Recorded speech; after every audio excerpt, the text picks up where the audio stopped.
This is the Amur natural gas installation in central Russia. One of many such plants. Its product is piped to destinations in Asia and Europe, all of which generates an export revenue of more than $200 million a day for the provider Gazprom.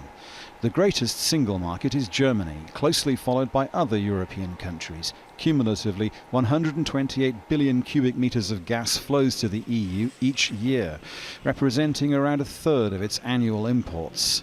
But what would happen if the Ukraine crisis became a war and all of this was suddenly switched off? There could be an interruption of gas supplies. However, the Russian government should weigh carefully whether they really want that. While it's possible to put Europe under pressure, Europe would eventually turn to liquid gas from other countries. If liquid gas or LNG is a solution, there are a few obvious potential suppliers, most notably the US and the state of Qatar.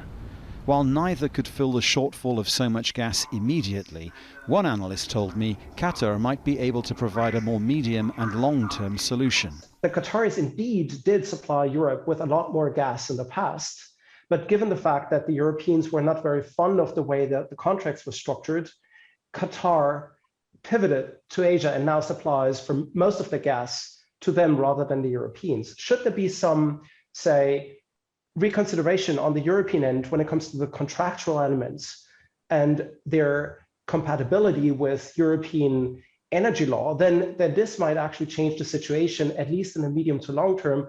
From the geopolitical perspective, there are increasingly loud voices in Western Europe who don't want to be so dependent on Russia for their energy supply. We have to build the foundations of our sovereignty, which means more independence from Russia. When I look at our imports in terms of oil and gas, we are not independent from Russia. This won't happen overnight. EU leaders have been clear that a Russian act of aggression against Ukraine would have dire consequences for President Putin and his country. It would mean an end to his hopes of switching on the Nord Stream 2 gas pipeline, depriving him of tens of billions of dollars in revenue and depriving the EU of hundreds of billions of cubic meters of Russian gas. The view in Berlin is that such a price is worth paying if it can deter Moscow from invasion. Ministers here don't want to arm the Ukrainians. They believe their most potent weapon against Putin is sanctions, no matter the cost. Dominic, Kane, Al Jazeera, in the German capital.